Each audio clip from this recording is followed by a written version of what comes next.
sebetulnya organisasi ini penting gak penting? Penting dalam artian ya tergantung kepada niat kita sendiri. Kita di Mhm. organisasi itu mau cari apa? Kemana arahnya kuliah itu? Mhm mhm Entah itu kita kuliah cuman pengen ngejar gelar atau mhm ilmu, itu mhm. kan pilihan. Dua cabang pilihan. Kalau Oke. di organisasi ya kita hanya sekedar masuk organisasi atau kita ada kepentingan dalam organisasi tersebut. Kalau lu gimana? Ya awalnya sih saya coba-coba ya kan. Tapi lama kelamaan oke juga gitu.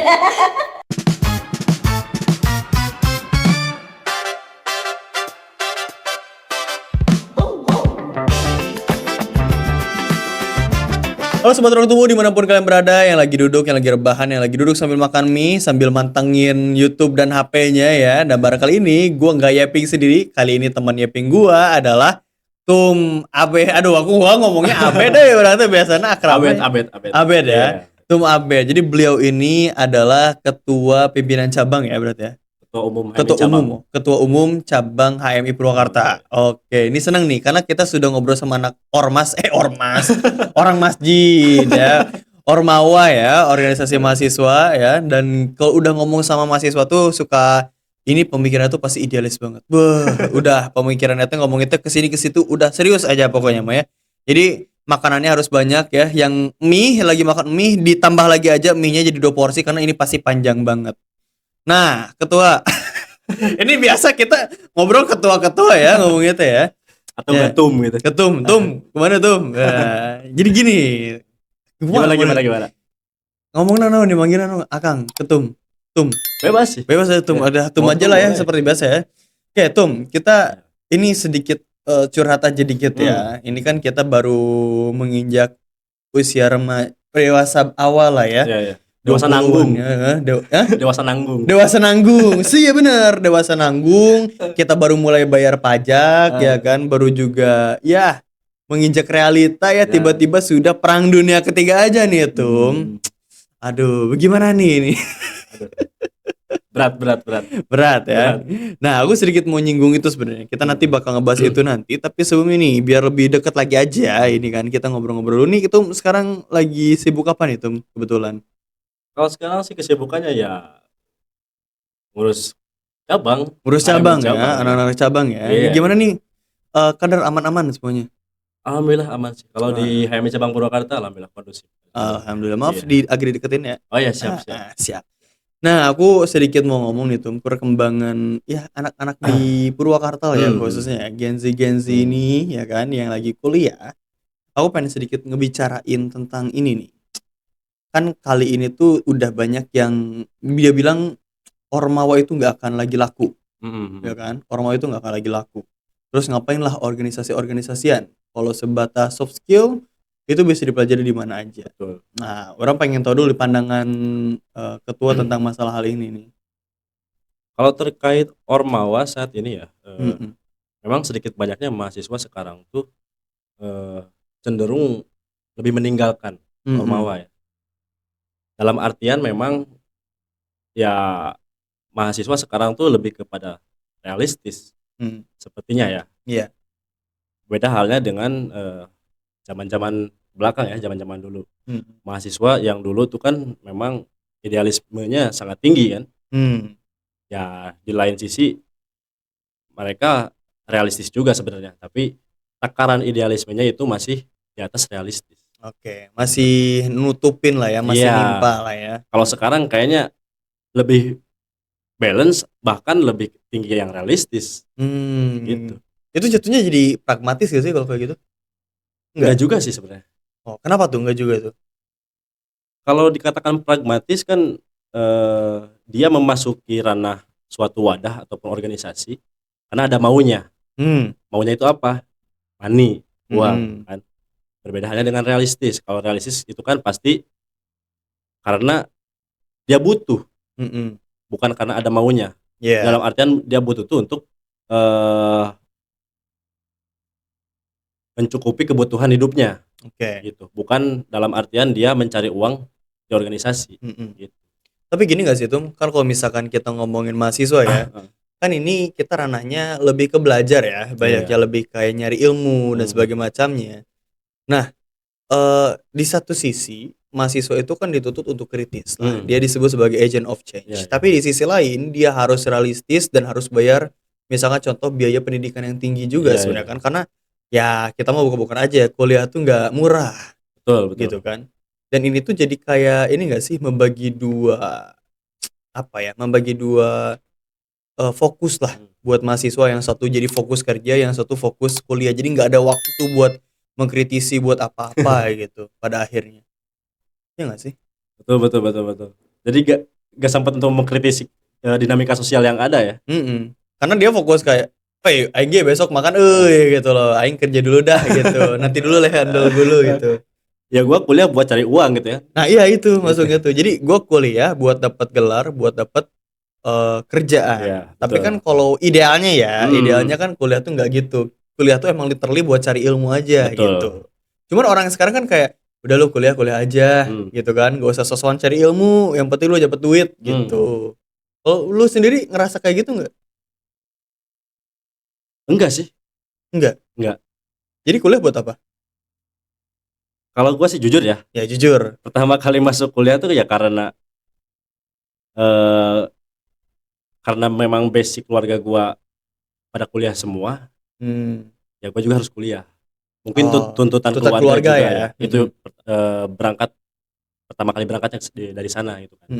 Kemudian ya gua juga pengen dong mengejar cita-cita. Ya. Gitu. Tapi jujur juga gua sebetulnya tadinya mau jadi tentara, bukan jadi mahasiswa. Kenapa tuh nggak jadi? Nggak jadi. Nggak punya sawah buat dijual. Editor tolong diedit. Jangan. Ya. Izin. Jadi tentara tuh susah. Apalagi jadi tentara yang jujur. Wah, itu perjuangannya luar biasa sekali. Nggak semuanya begitu. Oknum ya, kita bilang oknum aja. Ya intinya pengen mengabdikan diri buat negara sih. Lebih ke sana sebenarnya. Oh, bukan buat jadi halo deh. Bukan. Aduh, ini mulut. Mohon maaf ini mah. Ya mahasiswa juga bisa kalau mau jadi halode. Lebih ke Adinda gak sih? Halo Dinda. Iya, halo Dinda. Aduh, sini biar Kanda bantu. Itulah. Oke. Tapi jujur sama gua nih. Setelah lu lulus kuliah, lu lulus kan ya? Iya. Sebenarnya penting-penting amat gak sih kuliah? Penting gak penting sebenarnya? Penting gak penting? Penting dalam artian kita butuh legalitas dalam hal ijazah ya. Oke. Buat persyaratan masuk kerja. Gitu kan. Akan tetapi ketika kita sudah masuk di dunia kerja, realita di lapangan seringkali berbeda dengan apa yang kita pelajari di kampus. Oke. Gitu. Nah ini $1 million questionnya nih. Lo kalau disuruh misalkan ngelihat dari hasil ya, lebih jadi di organisasi atau lebih jadi di pas kuliah? Di organisasi. Nah, jujur ya ini fun fact. Kita jadinya tuh bukan gara-gara kuliah, tapi jadinya tuh gara-gara berorganisasi kebanyakan kan. Ya tapi kuliah juga sebenarnya ya ngaruh. Ya karena kita kan gak mungkin masuk organisasi tanpa masuk kuliah. Oke. Berapa persen pengaruh kuliah di hidup lo? Ya 30% lah. 30%. Oke lah. Menurut gua ya pribadi. Menurut lo ya. Iya. Organisasi 70-nya? Ya sisanya. Oke, siap. Jadi lu bisa jadi lu yang sekarang ini karena organisasi kebanyakan ya? Iya, bisa jadi. Lu bisa di organisasi karena masuk kampus, jadi peran kampus di situ doang? Iya. Oke, siap. Ini lumayan. Ini maksudnya kan banyak ya orang yang mikir kayak, oh kuliah itu scam ya kan? Lu kuliah itu begini-begitu sebagai macamnya, terus gak usah ikut organisasi. Pertama kita dibenturkan sama orang yang gak mau masuk kuliah. Yang kedua kita dibenturkan, udah masuk kuliah dibenturkan jangan ikut organisasi. Nah, buat lu sendiri nih, lu ngelihat orang-orang yang berantem gara-gara ini tuh kayak gimana? Berantem gara-gara? Ya gara-gara dua hal ini. Organisasi dan kuliah. Iya. Menarik ya. Karena kalau menurut gua sih sebetulnya organisasi ini penting gak penting. Penting dalam artian ya tergantung kepada niat kita sendiri. Kita di organisasi itu mau cari apa? Dan kita kuliah itu mau kemana arahnya kuliah itu. Entah itu kita kuliah cuman pengen ngejar gelar atau ilmu. Itu kan pilihan. Dua cabang pilihan. Kalau di organisasi ya kita hanya sekedar masuk organisasi atau kita ada kepentingan dalam organisasi tersebut. Kalau lu gimana? Kalau gua dua-duanya sih. Ada kepentingan dan juga ya kemauan diri gua sendiri. Oke. Iya. kemauan diri sendiri tuh kan ada kepentingan nggak? Enggak juga sih. Nggak juga. Enggak. Oke, siap. Karena gue gini ya, gue masuk HMI itu karena gue terpacu awalnya. Terpacu oleh siapa? Oleh teman gue yang Oke. kuliah di Riau, Oh ya, di oke. Pekanbaru. Nah, dia masuk HMI nih. Mm-mm. Kalau dia bisa masuk HMI, dia bisa aktif, kenapa gua enggak? Ya mungkin bisa dibilang kompetisi lah. Oke. Jadi Gua sama dorongan dia itu kompetisi. sering kali berkompetisi. Kompetisi ini ya, berarti ya pencapaian ya. Iya. Ini waktu lu bukber dibuka nggak nih? Gua sekarang jadi PD gitu, dari PC gitu kan? Ada nggak kayak gitu? Nah, justru teman gua yang di Riau itu dia sekarang cuma masuk organisasi ya masuk doang, nggak aktif lagi. Nggak aktif lagi. Sedangkan lu mah diseriusin ya sampai sekarang ya. Nggak nyangka juga gua. Awalnya ya iseng-iseng aja. Tolong diaktifin dulu soundnya. Yang itu, yang cipmang. Ya awalnya sih saya coba-coba tapi lama kelamaan oke juga gitu. Kayak tukang bakso ya. Ya begitulah. Tapi serius, maksudnya itu tuh bener-bener dari awalnya dari iseng-iseng karena kompetisi aja, terus akhirnya lu nyangka nggak sekarang jadi pimpinan cabang nih? Kagak nyangka sama sekali. Gak nyangka sama Iya. sekali. Iya. Wah ini gue rada-rada agak-agak ini ya, agak-agak muten nih, agak-agak sensitif ini mah. Nih. Boleh. Kan seperti yang kita tahu ya, Ormawa tuh apalagi khusus Cipayung itu Iya, jelek banget kan di mata mahasiswa lain lah yang iya. beda sama kita lah gitu. Ya gue kan berbagian jadi Cipayung gitu maksudnya tuh. Cuman gue nggak merasa seperti itu. Nah coba buat lu sendiri kayak pernah nggak sih kayak tersinggung sama apa yang mereka omongin gitu, kayak jujur aja gue dulu waktu diomongin waktu ngapain lu ke DPRD lu dibayar dan sebagainya macamnya, gue mikir kayak anjir gue masuk aja nggak dibayar sialan gitu maksudnya, gue nggak dibayar gitu maksudnya, lu enak banget anjing ngomong kayak gitu maksudnya, dibayar berapa gue tersinggung gitu. Kalau lu gimana? Sama sih. Sama. Kalau tersinggung ya pasti ada ya. Tapi Ya biarin aja lah. Kayak itu persepsi masing-masing. Oke, berarti lu lebih ke anjing menggonggong kafilah berlalu. Ya bisa jadi. Betul. Oke. Yang Siap. penting ya tergantung dari kitanya aja sih. BTW kalau gue boleh nanya nih, berapa lama lu jabatan sebagai cabang? Dari awal awal jabat. Sekarang sudah jalan setengah periode. Setengah periode Ya. sekarang tuh. Oke. Kalau total kan satu periode itu 1 tahun di cabang. 1 tahun. 1 tahun. Oke. Nah, setelah beres dari sini lu mau ngapain? Orientasi gua setelah ini ya. Kalau gua tipe orang yang cari peluang yang paling besar gua ambil. Oke. Chance paling besar lu ambil. Iya, apapun itu. Berarti lu nggak akan pulang sebagai warga biasa menjadi nggak nyambung dia. Nggak nyambung. Dia nggak nyambung. Nggak tahu nih efek WhatsApp apa enggak? Tahu Tahu kan? Tahu kan apa itu? Ke kampung halaman kan? Iya, ke kampung halaman. Aduh. Halo. Aduh, Pres Solo itu lagi. Nggak ke tembok keratapan tapi kan lu. Tadinya mau ke sana. Aduh. Memang ada agenda. Ada agenda ke sana. Iya. Oke, jadi tapi Diundur. Mungkin beliau lagi sibuk. iya, lagi sibuk lah beliau ya. Oke. Berarti beres dari sini lu take the higher chances gitu. Chance yang paling besar. Iya, betul. Tapi gue pengen nanya nih sebenarnya, lu jadi ketua nih sekarang nih. Sebenarnya beban gak sih buat lu? Wah, beban. Ya pastilah, namanya menjabat jadi pimpinan pasti ada beban. Ada sempat ada omong-omong ya tentang lu ya, yang lu nggak bisa ngurus kader lu lah, tiba-tiba ada gerakan tambahan lah. Itu gue sebenarnya pengen tahu tuh sebenarnya. Lu sendiri gimana sebenarnya tuh? Apanya nih? Ada dinamika kayak gitu sesering itu kah apa gimana? Gini ya. Yang gua rasa tuh di setiap organisasi pasti berbeda dong kulturalnya. Pun di gue juga sama. Betul. Nah, uniknya di HMI ini para kadernya itu cenderung mereka bebas berdinamika, bahkan di organisasi itu sendiri. Oke. Karena memang kita di HMI itu dididik untuk berpikir secara bebas, berpikir kritis, bukan idealis. Ya, bagaimana ini tolong dipikirkan secara idealis gitu kan. Bukan, bukan, Bukan. Bukan, Aduh, tadinya gue mau kasih challenge, kasih dia 2 juta. Aduh, Nanti uangnya diparuh Hendy. siap. Nanti ambil. Oke. Nah, terus gimana tuh? Mm, Kalau lu balik lagi ya, sebenarnya gue jujur ya, mm, masalah per HMI itu gue rada bingung sebenarnya. mm, Ketika gue ditanya sama kader gue pun, gue kan mm. bingung nih. Kalau di Purwakarta tuh DPO atau yang satu lagi? Dipo apa yang satu lagi? Oh, ke Purwakarta Dipo sih, Dipo. Itu tuh bedanya apa sih? Kalau di HMI itu kan kalau di pengurus besarnya kan mereka terbagi dua ya. Mm-mm. Ada MPO dan juga Dipo. Iya.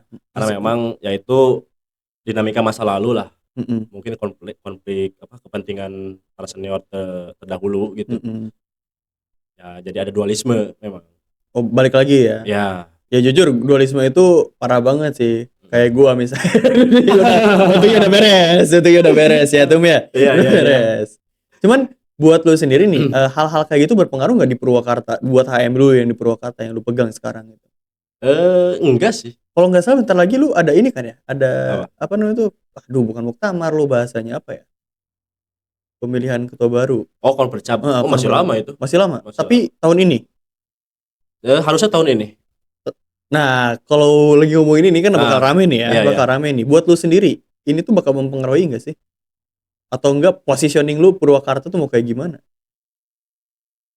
Positioning dalam artian mana? Apa sih? Lebih ke biar jalannya aman aja sih. Gimana kalau lu? Oh, gini ya. Kita kan kalau di HMI sekarang khususnya di pengurus saya ya.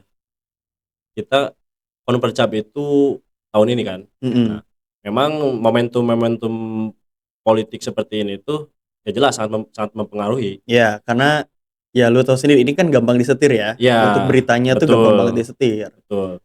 Ya, entah itu dinamika eksternal maupun internal di organisasi itu sendiri.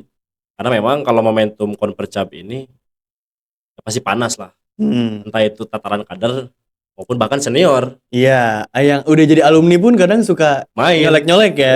Iya, itu dia benar-benar. Berarti sama lah ya kita sama lah kita. sama. Dan saya kira di semua organisasi juga sama sih. Pasti gitu sih, pasti ada gitu sih. Iya. Cuma emang kebetulan kita mah masih kecil aja. Oh, enggak lah. Iya. Nah, tapi dibalik itu ya, Tum ya. Ini balik lagi ya ke pembahasan kita awal nih. Lu kan baru dapat nih ya sesuatu lah gitu. Udah beres nih, mulai menjalani kehidupan nih, tiba-tiba lu denger persediaan minyak kita cuma 21 hari ke depan nih. Gimana nih waktu pertama reaksi lu nih? Ini pasti kadang-kadang pada nanya kan? Kata siapa itu? Kata Kanda. Kanda beli, ada Anda. Itu kan Kanda Anda yang bicara seperti itu. Aduh, Kanda Bahlil. Gimana tuh pas awal-awal desas-desus langsung ada kajian nggak di situ? Kalau kita kajian ke konflik perang Iran Amerika ya ada sih sebenarnya. Lebih ke gimana lu mandangnya? Ya kita harus memang harus melek sih akan hal tersebut karena memang pasti dong geopolitik pasti terganggu.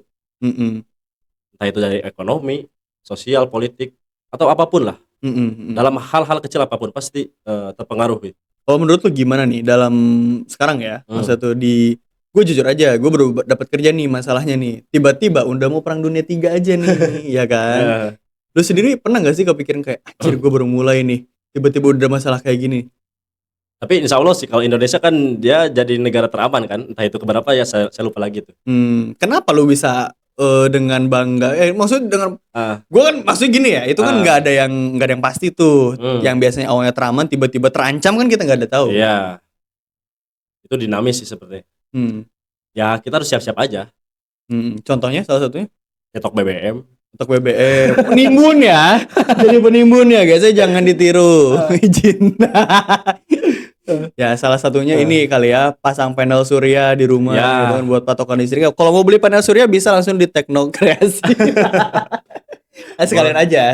Boleh, kita boleh. di sini jualan ini soalnya. Jadi kalau butuh bisa lah calling lah ya. Boleh lah. Kalau lu sendiri buat sekarang ya, maksudnya tuh gue sebenarnya pengen banget ngebedah ini kan.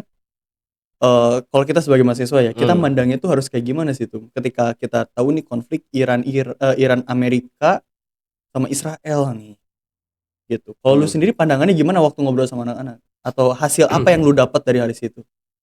Ya seminimal-minimalnya kita harus bisa buka suara lah akan konflik tersebut. Ya minimalnya kita menyuarakan apa yang menjadi eh, hal yang harus dikritisi oleh kita terhadap kebijakan pemerintah, ataupun kita harus bisa mengkritisi apapun yang memang menjadi bisa dikatakan dosa pemerintah. Wis, ini gue mau nanya satu ini tapi bakal mengancam lu sih Apa tuh? sebenarnya. Lu setuju nggak Indonesia masuk WOP? Enggak sih sebenarnya. Enggak kan? Enggak. Aduh. Jujur enggak ya? Jujur enggak, tapi Enggak ada tapi. enggak ada tapi ya. Enggak. Enggak ada ya. Bener. Bener. Enggak ada tapi. Enggak. Serius? Enggak. Oke. Ini menarik deh soalnya yang lain tuh ada tapinya. Oh ya, Gue ngobrol-ngobrol tuh ada tapinya. kalau gua saklek sih. Gue saklek. Iya. Gue di bagian yang nggak mau, malah nggak mendukung dari awal. Enggak. Karena kan pada akhirnya waktu itu sih gue konfliknya sama teman-teman, bisa disensor ya nanti ya. Serius. Sama teman-teman Salafi kan khususnya. Ketika Iran sama Amerika perang ini kan, yang dikeluarkan adalah Syiah sama Sunni. Oh iya, betul. Ya kan? Dan ini yang menjadi permasalahan sebenarnya buat gue, sejujur aja ya. Kayak harusnya kita berbangga kan, kita berbahagia ketika dua kubu musuh kita tuh berperang satu sama lain. Tapi ini kayak seolah-olah lu haram banget buat ngedukung salah satu. Gitu loh.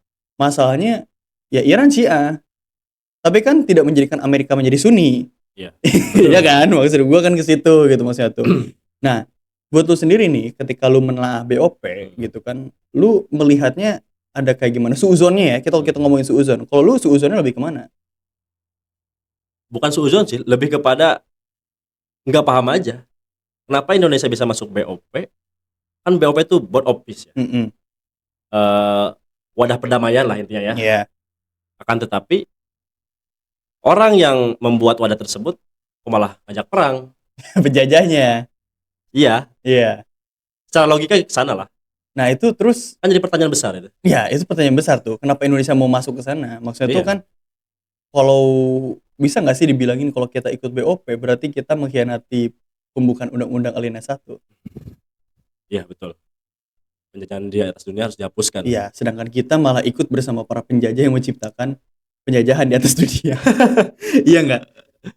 Nah, Iya. kalau lu sendiri, iya nggak sih kayak misalnya kalau kita ngomongin masalah BOP ya kan awal tuh mereka kan ini tuh bisa damai. Ini gue mengkutip ya, bisa damai kalau kita menjamin keselamatan, keamanan Israel. Kalau lu dari situ lu memenangi seperti apa? Kritisi aja. Ya sebetulnya Israel yang mana yang harus dijaga keamanannya? Itu sih. Israel pemerintahannya atau Israel warga negaranya? Gitu kan. Poinnya ke sana. Ngerti gak? Oke. Jadi harus dijelasin aja Israel yang mana? Iya. Warganya apa pemerintahnya? Kan warganya pasti dong, mereka tidak tahu menahu akan perang. Justru yang saya lihat itu kan di media-media ada juga warga Israel yang memang kontra dengan perang ini. Tapi yang dimaksud oleh beliau itu yang mana? Nah, itu kan. Tapi kan nggak ada keterangan. Ya udah, kita harus Tidak mendukung ada. Israel aja. Iya. Berarti kan itu secara tidak langsung mengeneralisir seluruh Israel ya, Israel harus dijamin keamanannya. Berarti semua dong, semua negara ataupun satu negara keutuhan Israel harus dijamin keamanannya.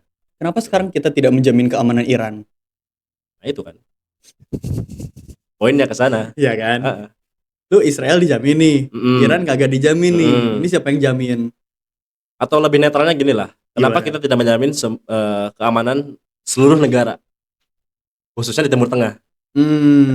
Kan secara tidak langsung perang Amerika dan juga Iran ini kan merupakan sebuah perang yang berantai, saya kira. Oke. Negara-negara Teluk kena juga imbasnya. Kan itu tidak ada jaminan keamanan di sana. Beberapa warga meninggal, beberapa personil tentara gugur. Nah itu. Jadi sama aja berarti ya. Iya. Ya. Sebenarnya kayaknya masalahnya banyak banget ya kita Gen Z ya. Kompleks. Gue sempet kepikiran buat ngehapus seluruh gen boomer gara-gara ini. Kemarin COVID, sekarang perang. Besok apa lagi nih? Besok kayaknya ini apa ya? Kemarin tuh kita ngomongin apa sih? Thor. Enggak dong, kita tuh. Kita sempat ngobrol nih kemarin. Kemarin kan ini ya, kemarin kita COVID. Sekarang perang dunia sebenarnya dari tahun 2024 gak sih Iran perang dunia 3 tuh ya isu-isunya? Iya, Tapi baru gelut sekarang aja kan ya? kan Iran juga sering terlibat untuk bantu Palestina. Hmm. Ya dari Yaman juga sama kan ya, Houthi Iya. Yaman juga kan ya? Betul. Mereka pemasok juga kan ya? Hmm. Oke, ini juga ya maksudnya tuh agak berat tapi sebenarnya kita tuh nggak mau, tapi penting sih ya kita Ya mau minimal kita juga harus melek lah setidaknya akan kita harus kondisi bangsa ini dan juga kondisi dunia bahkan. pada saat ini ya. Iya. Karena ini pengaruh banget gitu. Betul. Tapi bener gak sih itu maksudnya pasokan kita tinggal sisa 20 hari lagi, 21 hari lagi? Kalau secara real saya tidak tahu ya karena saya bukan menteri. Iya. Tapi ya kata Kakanda, Kakatan Iya. Kanda ya. katanya betul 20 hari. Pasokan cadangannya kan. Pasokan cadangan. itu. Kalau 20 hari kalau dibagi rata untuk setiap daerah itu cukup buat berapa orang itu. Tapi emang setelah itu udah nggak ada lagi apa gimana ceritanya itu? Karena kan orang tuh banyak yang ngiranya tuh oh beres 20 hari itu udah nggak ada Udah lagi. nggak ada lagi kan. Ya, bisa jadi nggak ada. Lu ngomongnya santai gitu aja. Gue mah rada kaget, gue rada takut, gue mah jujur, gue mah aja jujur. Ini maksudnya gue baru bisa mobil nih, tiba-tiba nggak ada bensin, gimana cerita? Mobil listrik kan. Mobil listrik, iya betul ya listrik sekarang. Tapi tetap sih komponen daripada moda transportasi juga kan. Iya tetap pakai. Ada supply dari negara Timur Tengah. Apalagi kan katanya Teluk apa tuh sekarang tuh yang diblokir tuh? Oh, namanya tuh sama Iran tuh, gue lupa lagi namanya. Itu kan yang bikin pasokan minyak tuh jadi terhambat kan ya? ya. Tapi lu melihat Selat Hormuz itu. ah iya, Selat Hormuz anjir. Teluk anjir selat ya Selat Gua Hormuz. mikir teluk apa ini?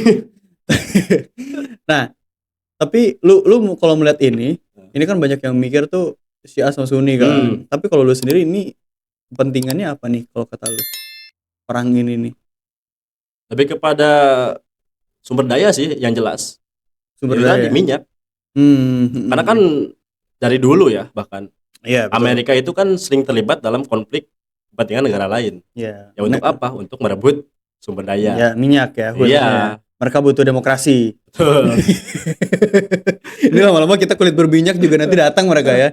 Ada emot elang. Aduh, tapi ya. Tapi kalau buat lo sendiri nih ya, kondisi Purwakarta sekarang lagi stabil gak sih? Kalau dilihat dari gonjang-ganjing dunia ini? Cenderung stabil lah. Cenderung stabil ya. Cenderung stabil. Kalau cenderung ada sesuatu dong. Iya nggak sih? Ya pastilah setiap kepemimpinan itu pasti ada positif negatifnya lah. Ada gonjang-ganjingnya lah ya. Iya. Tidak mungkin lah 100% dalam sebuah kepemimpinan itu mulus. Tidak mungkin lah.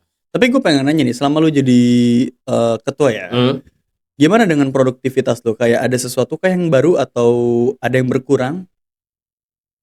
Pasti ada yang baru. Contohnya boleh nggak sharing-sharing dikit tuh? Sekarang kan yang lagi rame nih di media-media mahasiswa kan, gua diisuin rangkap jabatan. Rangkap jabatan sebagai di ASN. Nah, oke. Wah, sialan. Itu yang lagi rame itu tuh. Wah, sialan. Sialan, gue juga kena ntar. Enggak, gue ini. Terus? Hah? Terus gimana tuh? Ya sebetulnya sah-sah saja sebenarnya. Oke. Wah, ini jadi ini ya acara klarifikasi. Oh, ini eksklusif nih. Sekalian meluruskan lah ini ya. Meluruskan aja. Lah. Karena memang kemarin sempet rame lah. Ada lah itu akun di Instagram ya. Iya, gue tahu. Pasti tahu lah. Tahu gue. Tahu gue. So tahu lagi ini masalahnya. Iya. Terus? Ya gitulah. Coba luruskan dulu. Ya gue kan sekarang aktif di ASN ya, sebagai ASN.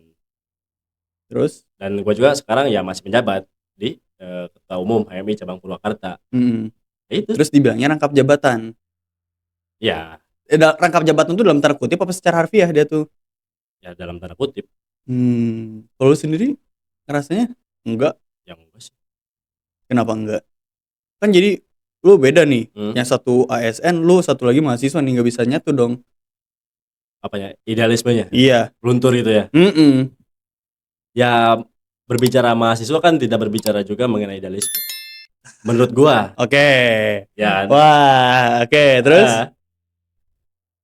Ya harus balance lah. Idealisme dan juga Realis. ya. Oke, jadi lu realistis aja sekarang mah. Ya enggak juga sih. Oh, gimana sih lu? Gimana sih lu? Ya kan harus balance. Intinya harus balance lah. Oke. Enggak realistis enggak? Ya enggak realistis banget. Balance enggak realistis tapi enggak realistis banget. Ya. Idealis tapi enggak idealis banget. Ya tengah-tengah lah. Ya gua mencoba untuk memposisikan senetral mungkin lah. Senetral mungkin gua. Tapi Iya. Tapi it's working. Jelas. Oh shit. Iya. Working. Iya. Dang. Betul. Kok bisa? Karena gua itu tipe orang yang memang jujur ya, paling mengkritisi orang-orang yang so idealisme tapi di belakang dia realistis. Jadi lu mah daripada gua bilang gua idealis tapi di belakang enggak, Ya gua setengah gitu. ya Oh shit. Oke. betul. Terus gimana lu cara ngaturnya? Kan ada di satu sisi lu harus defend yang satu, meninggalkan yang satu dong kalau kayak gitu. Ya itulah fungsinya dari kepemimpinan. Kita harus bisa merekayasa organisasi, kita harus bisa orkestrasi wadah organisasi itu sendiri. Oke. Oh ini menarik nih. Iya. Jadi menurut lu idealis itu nggak mungkin ada orang sepenuhnya idealis, tapi dia pasti setengah idealis dengan realistis gitu. Betul. Oke. Bingung kan? Bingung gue jujur. Karena kalau bagi gue yang kayak gitu ya udah pragmatis berarti pada akhirnya. Ya mungkin semua orang akan realistis pada waktunya. Orang yang full idealis 100% pada akhirnya dia akan realistis juga. Umur berapa sih? Masih muda gue. Masih 20. Ya 20-an.